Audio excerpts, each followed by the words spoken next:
A keni imagjinuar ndonjëherë që një pemë të ketë fuqinë të mbrojë, të shërojë dhe të simbolizojë lavdinë? Dafina, e njohur për bukurinë dhe aromën e saj, është më shumë se thjesht një bimë. Pas saj fshihet një legjendë antike, përfitime të panjohura që lidhen me shëndetin dhe mbrojtjen, dhe në këtë video do të shkojmë në një udhëtim ku do të zbulojmë përfitimet mistike të dafinës. Do të mësojmë për legjendën e saj të mahnitshme dhe çfarë bën të jashtëzakonshme këtë bimë. A mundet një pemë që për mijëra vjet ka simbolizuar fitore dhe lavdinë të jetë një aleate e fuqishme për trupin dhe shpirtin? Bashkohuni me ne dhe zbuloni sekretet që fshihen pas kësaj bime mistike. Legjenda e dafinës. Pas bimës së njohur Dafinë, ndodhet një legjendë e lashtë antike. Dafina, dikur Dafni, ishte një nimf e bukur dhe nga bukuria e saj, ajo bie në sy të Apollonit. Apolloni u dashurohet me të dhe i afrohet. Mirëpo, Dafne nuk ndan të njëjtat ndjenja me të. Ndaj ajo largohet dhe kërkon t'i shpëtojë. Gjatë ikjes së saj, ai e thërret babait të saj, Peneusit, perëndisë së lumit, duke kërkuar ndihmë. Në përgjigje, Peneusi e transformon Dafinën në një pemë dafine duke e penguar përgjithmonë Apollonin ta kapë atë. Një version tjetër i legjendës sugjeron që vetë Dafina zgjodhi të transformohej në pemë duke hedhur poshtë propozimet e Apollonit nga vendosmëria e pastër për të ruajtur autonominë e saj. Kurora e Apollonit. I thyer nga transformimi i Dafinës në një pemë, Apolloni, që është ende i prekur nga bukuria e saj, për ta nderuar atë, krijon kurora me degët e pemës së Dafinës. Ky akt simbolizon dashurinë dhe respektin e tij të përjetshëm për Dafnen dhe këto kurora dafine u bën simbol i lavdisë, nderit dhe fitores. Dikur, fituesit e lojrave pitiane kurorëzoheshin me kurora dafine. Me kalimin e kohës, kurora e Dafinës u shoqërua jo vetëm me arritjet atletike, por edhe me suksesin letrar dhe artistik. Poetët, studiusit dhe herojt kurorëzoheshin me këto kurora si simbole të përsosmërisë dhe prestigjit të tyre. Po cilat ishin disa nga fuqitë mistike të bimës së Dafinës në Europën mesjetare? Në Europën mesjetare, Dafina nuk njihet vetëm si bimë aromatike apo simbol i lavdisë, por konsiderohet gjithashtu si një bimë me fuqi të mbinatyrshme. Besohet gjërësisht se gjethet e saj kishin aftësinë për të mbrojtur njerëzit nga rreziqe të padukshme, siç ishin shtrigat, demonët dhe forcat e errta. Për këtë arsye, pemët e Dafinës mbilleshin në kufi të varrezave apo në hyrje të shtëpive ose pranë tempujve dhe faltoreve. Ato shërbenin si një pengesë e padukshme ndaj së keqes, duke konsideruar si roje që mbanin larg shpirtrat e këqij dhe ndikimet negative. Njerëzit besonin se aroma e fuqishme dhe përbërësit e saj të veçantë i tremnin entitetet e errta dhe ndihmonin në pastrimin e energjive të dëmshme. Gjithashtu, gjethet e Dafinës përdoreshin për rituale pastrimi dhe mbrojtje. Ato digjeshin për të pastruar shtëpinë nga energjitë e këqija ose vendoseshin në pragje dritare për të ndaluar hyrjen e ndikimeve të këqija në shtëpi. Shumë besonin se një gjethje dafine e mbajtur me vete ose e vendosur poshtë jashtëkut sillte ëndra të qarta, qartësi mendore dhe mbrojtje shpirtërore. Në disa tradita popullore, Dafina përdoret edhe për të zbuluar të vërtetën apo për të larguar mallkimet. Ajo shihet si një mjet i fuqishëm në duart e atyre që praktikonin magjinë e bardhë dhe ishte një nga bimët që respektohej më shumë në botën e ezoterizmit.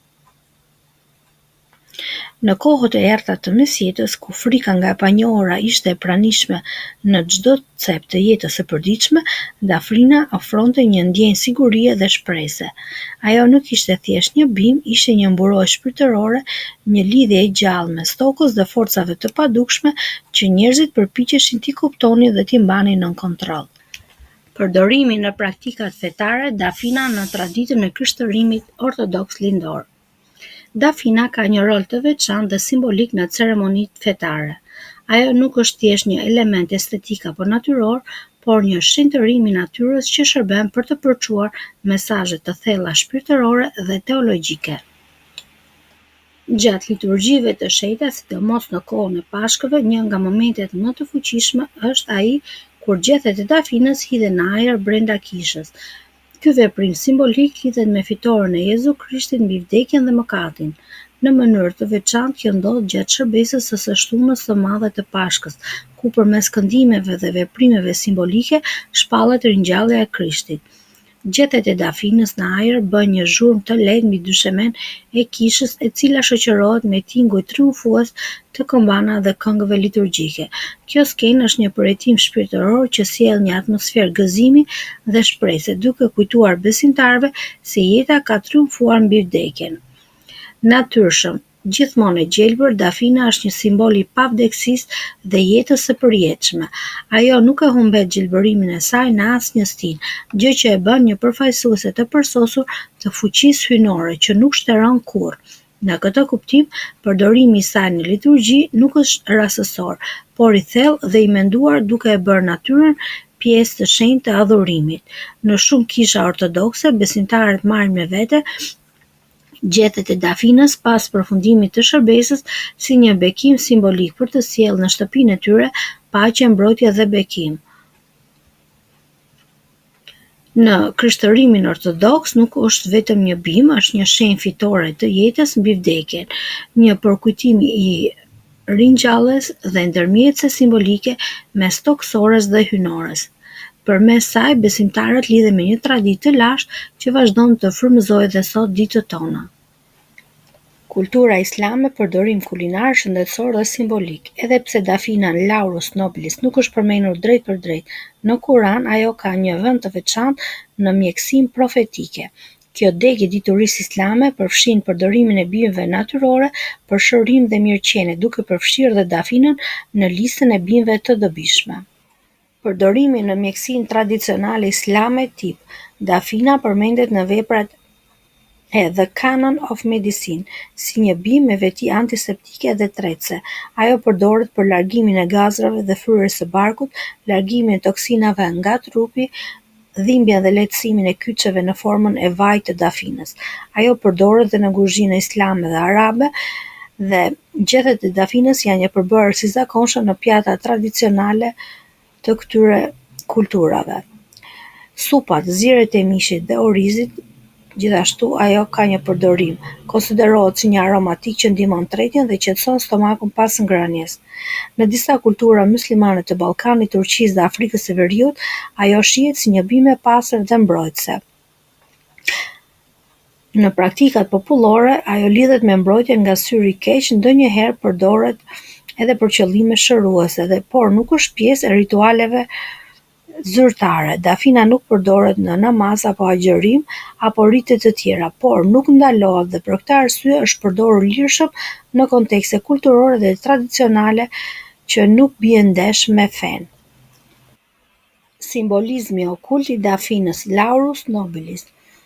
Në traditat okulte dhe ezoterike, dafina ka një vend të veçantë si simbol shpirtëror, ndonse jo gjithmonë me funksion të qartë praktik.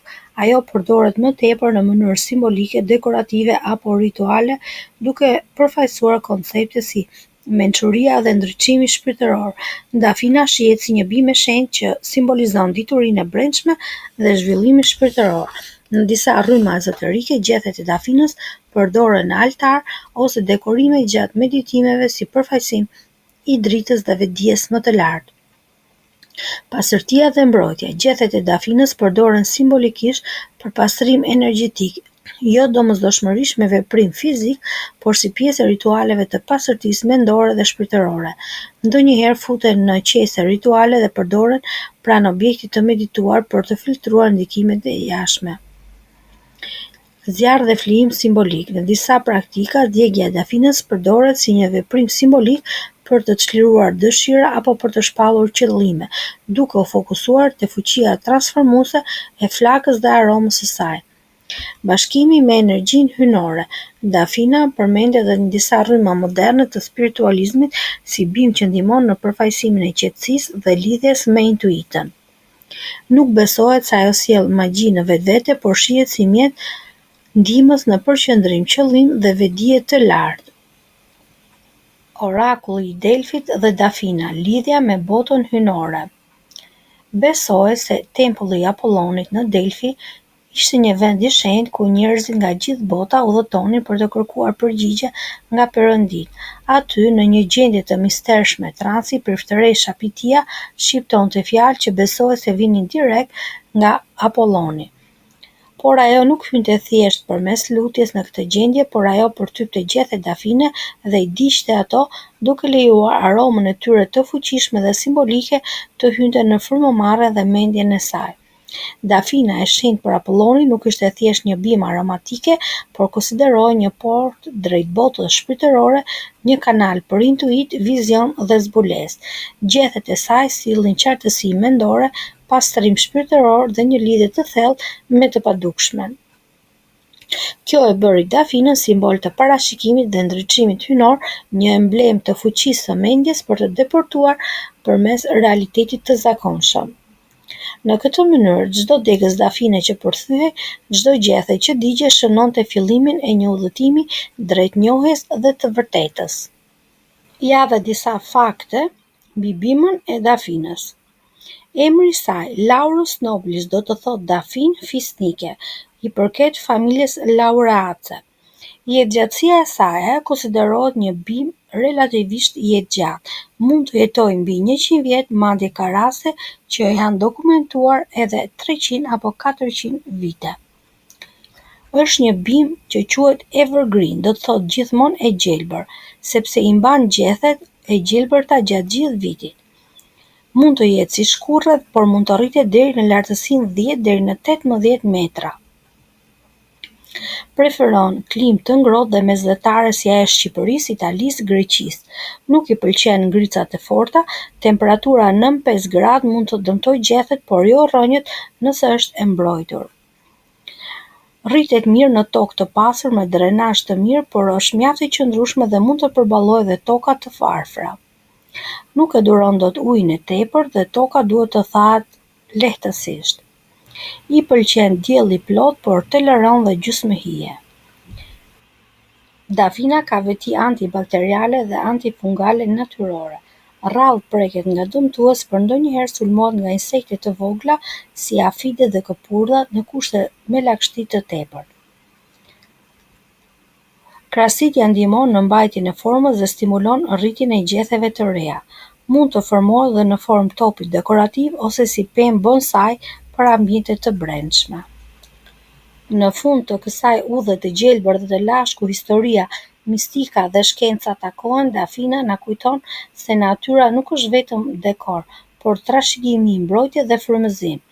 Nëse ky udhëtim përmes fakteve, legjendave dhe sekreteve të Dafinës të pëlqeu, mos harro të lësh një like, të abonohesh në kanalin ton dhe të shpërndash videon me të tjerët që ndoshta mund të njohin këtë magji të natyrës.